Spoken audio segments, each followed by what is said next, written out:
Adams, your amateur psychologist, and for today's episode, we're going to be discussing Jaime Lannister and individuation.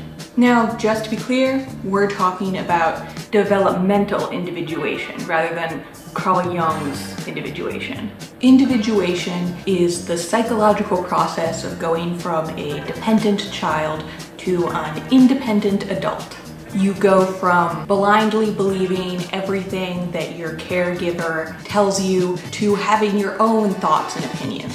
Signs that you're individuating are having an emotional support network that extends beyond your family, feeling comfortable defying your parents, and not feeling the need to consult them when making important decisions, and breaking any maladaptive patterns that you might have inherited from your family of origin. From a purely outsider perspective, it looks as if Jaime Lannister took his first big step towards individuation when he joined the Kingsguard at 15. He was relinquishing his place as his father's heir, determining his own destiny, and following his boyhood dream. But it was a lot more complicated than that. There are two other big factors that went into Jaime becoming part of the Kingsguard. One, the political skullduggery of the Mad King, and two, Cersei Lannister.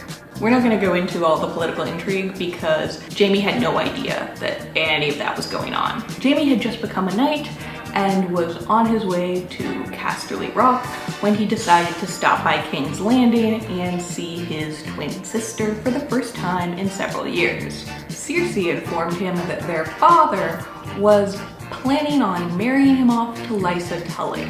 Cersei had a different plan. She wanted Jaime to join the Kingsguard so that he would stay in King's Landing with her when she eventually became queen. Jaime wasn't completely sold at first, but after a night of marathon sex, Jaime got on board with the plan. He sacrificed everything to be his twin's booty call. That's a recipe for heartbreak right there. This course of action is the exact opposite of individuation. Instead of gaining distance from his family, he was doubling down on his dysfunction.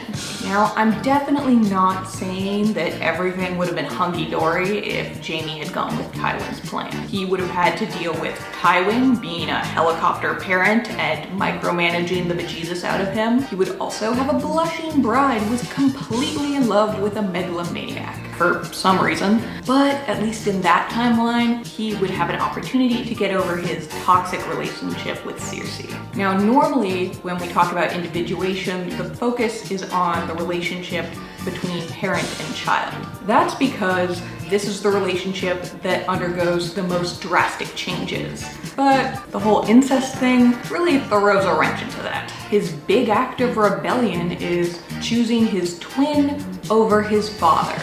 But at the end of the day, he's still choosing another person over himself. It's kind of a sideways motion rather than actual developmental progress.